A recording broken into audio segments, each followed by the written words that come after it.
Hey everybody, it's Francis, and I want to welcome you to the new What a Hell of a Way to Dad podcast. All of the same content that you've been enjoying, but Nate and I have not been in the military for multiple years at this point, and we've decided that what we really want to talk about is parenting. So you're going to still get a lot of the same great content. Patreon is still going to have all of our bonus episodes, all of the old bonus episodes, 8 years of bonus content is still there. $5 a month gets you access to all of that, and you will continue to get 3 episodes a month going beyond that. We've got our ongoing Deadliest Warrior series that we're running. We have a MASHcast that I do with Carrie. We have a lot of really great stuff over there, so if you like what you're hearing here and you want to hear a little bit more, patreon.com/hellofawaytodie is where to find all of that. You can also check out our store, whatahellofawaytodad.com. It has all the things from our old store, but also it's got a few new sections. It's got an apparel section, it's got the podcast attic, and it has art and handmade stuff. So give it a look. whatahellofawaytodad.com. Find yourself something new. Thank you for listening and enjoy the show. Dr. Armin Dorian is always sticking his finger in a hole somewhere and looking at it and being like, yep, that's a kill. As you can see, part of the skull is on the floor, so in my medical profession, we would call that a kill. I love to go to medical school for like almost a decade in order to say, you know, looking at a sort of like lump of ballistic gel. Yeah, that'd kill you, I guess. That's probably the easiest and best paid job that he's had, is to show up and finger bang a skull with ballistic gel and say, yup, it's dead, give me the paycheck. Armin Dorian actually is he runs a hospital now, so he's a for real doctor. It just happens that he is also just, he's good looking enough for TV, to be on there and be like, yeah, you know, in my medical opinion. And Jeff DeMolin likes to jump in too, because again, he was a paramedic at one point in time. So sometimes they bring up just like, yeah, if you get hit in the head with the bullet, you die. The fact that they really hype up the UFC credentials of Dr. Dorian here, which is really funny to be like, he's not just like a regular doctor who, as we know, are pussies. He's like an epic doctor. Right. He knows, he can tell when you've been punched in the head one too many times, but will not actually stop you from getting punched in the head. He'll tell you to get back up and go get punched in the head more. Like that, I would imagine like a real doctor who's a UFC doctor, his whole thing would be like, stop fucking doing this. Stop punching each other in the head. This is terrible for everybody involved. No, I mean, it's interesting that he is, as you say, a real doctor, because getting like a properly fake doctor would be much funnier. Yeah. Like a guy who got a kind of like mail order medical degree, just pointing at like a skull that's been cleaved completely in twain and being like, nah, I don't know, it seems like survivable to me. They should have brought a chiropractor in. Like get a guy just like, you know, I think I can fix this. Like the head is on the floor. Chiropractor like hitting you with a sort of like Beck de Corbin being like, say goodbye to IBS. Yeah.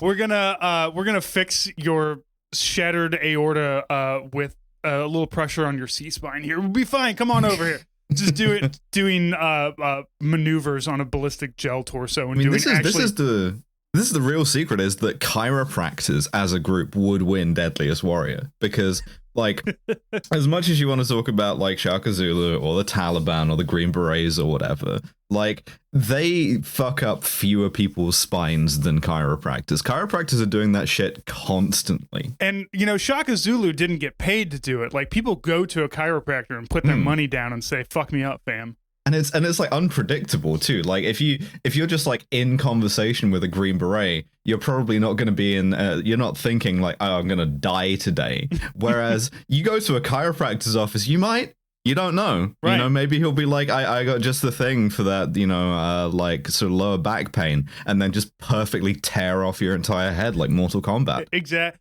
Yeah, get over here. That'll be a $20 copay. So let's talk some fighting. Let's talk some. Let's talk about our experts here. So our experts for William Wallace, we have Kieran Elliott and Anthony DeLongis. Yeah, a slightly more normal guy versus guy who is weirdly insecure about it. So there is usually the experts that they grab, and because I've watched so many of the episodes previous to this, I'll tell you that the way that usually this works is they lean heavily on finding stunt people to be the experts, because they're in California. So that's what they have. They have a lot of stunt people that they can work with. Even the Green Beret versus the Spetsnaz, all the guys, even the Spetsnaz guys, the Russian guys, were all dudes that have either a background in doing stunt work, or they have one of those websites of like, come and we'll teach you how to like roll in the dirt and shoot and like save your family from, you know, whoever, like the North Koreans or whatever. You know, they all lean into that, like we're gun dudes. Come on over and we'll train you how to be a gun dude. We have a slick website and all of that. So Kieran Elliott has a background in stunt work and acting. I found a article from the Daily Record where he was a genie on a Kellogg fiber commercial, and apparently everybody wanted to fuck the genie. So So this extremely fuckable genie, man. Right, and you had to tell, like, I don't know Scottish people that is he fuckable? I mean, he seems kind of like I would not. I mean, I am a lesbian first and foremost. So not fuckable to me, but like in general. I mean, this is the country that produced James McAvoy, right? Like, I think there's competition. And I think the kind of vibe that he's going for here of like it's a little bit like Ed Hardy, actually. That's kind of the era for it. He's got the like jeans and everything. He does have a wallet chain. I noticed he showed up with a wallet chain. And he did, trying to be very William Wallace with a wallet chain. Kieran Elliott, 36, and this is from 2010. Plays a dinner-jacketed genie who appears in a puff of smoke in a hit TV ad for the Kellogg Fiber Plus snack. I mean, he's got the accent, right? And I understand that a lot of Americans like that particular kind of accent, but I don't know. I'm not seeing it personally. I think the accent is probably doing most of the work. You pop up and you have a suave Scottish accent. You're wearing a kilt, maybe. It works out, but yeah, one really fan, a case of like Sean Connery kind of like blazing a trail for guys like this, you know? Yeah, some of the quotes: "I love the Scottish genie in the Kellogg's Fiber Plus commercial. He's yummier than the product he's selling." Another one confesses that accent just makes me swoon. There is a weird thing about using like sexy Scottish men to sell cereals, because like the Scott's porridge oats guy, this was a thing for a while. It's like a really big buff like guy in a vest and a kilt, like throwing a shot put or something, and they've used that in ads from time to time, just getting like a big dude in to be like, you know, buy porridge, this hot guy will fuck you, I guess.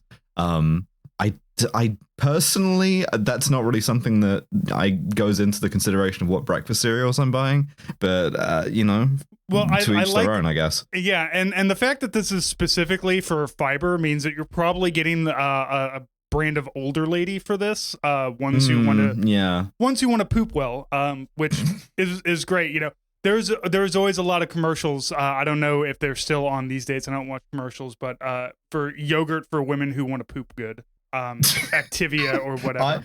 Yeah, for sure. It's interesting commercial niche. Right. So not only is he hot, but he's helping keep your body regulated. Yeah, so this hot guy who's going to help you shit good and his wallet chain are going to explain to you why William Wallace is like the deadliest warrior. That is so middle-aged coded as well. Like I want a guy with a fancy accent who's going to help my body out and slowly explain something to me that I can fall asleep to.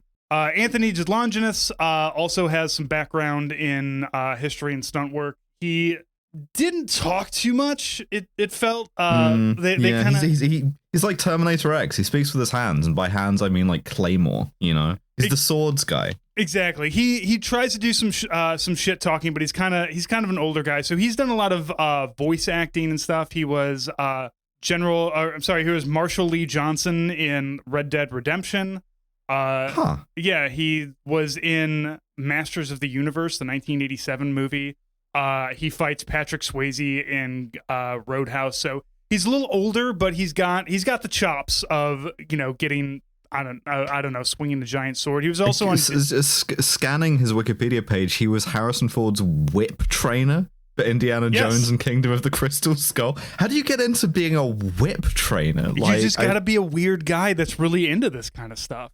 I guess. That's like, all do you of go these to people. School for that? Like, Deadliest Warrior is a great microcosm of finding the people who like are kind of like on like the people who work under Hollywood and really make Hollywood work. You know, your stunt coordinators, your sword fight choreographers, your whip trainers. Because And I'm just like, why does Harrison Ford not know how to use a whip? Did he lose the whip ability? Because he did 3 movies, but also Crystal Skull, he's old as shit. So maybe in 2018, DeLongis appeared as a guest on an episode of Good Mythical Morning, no clue, in which he whipped Rhett McLaughlin on the buttocks.